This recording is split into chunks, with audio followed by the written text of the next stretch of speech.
উৎপাদনমুখী শিল্প কারখানার জন্য বাংলাদেশ থেকে দক্ষ কর্মী নিতে চায় Kyrgyzstan.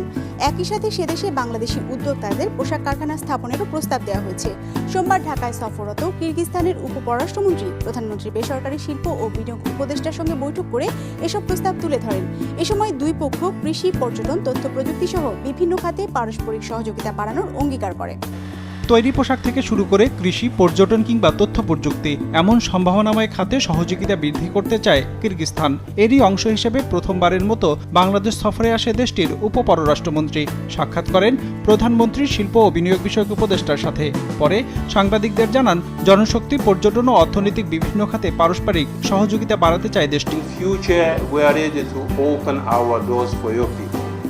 As a tourist, for labor, our private sector is ready to cooperate with each other in organizing export, import operations, in investments. There is a small but very important parliamentarian group in our parliament. I invite to form such friendship parliamentarian group in your parliament.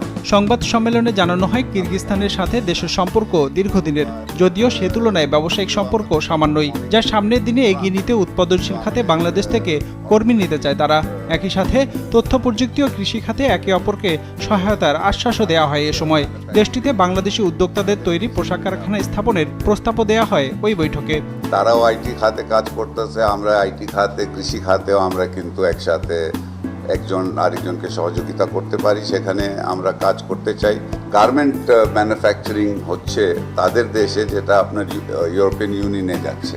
তো তারা আমাদেরকে বলছে যে তোমরা তো গার্মেন্টে তোমরা বড় আছো, তোমাদের লোকজন এসে যদি আমাদের সাথে যতভাবে গার্মেন্ট রপ্তানি করতে পারে, ওখানেও তৈরিও করতে পারে, এখান থেকেও আমরা রপ্তানি করতে পারি।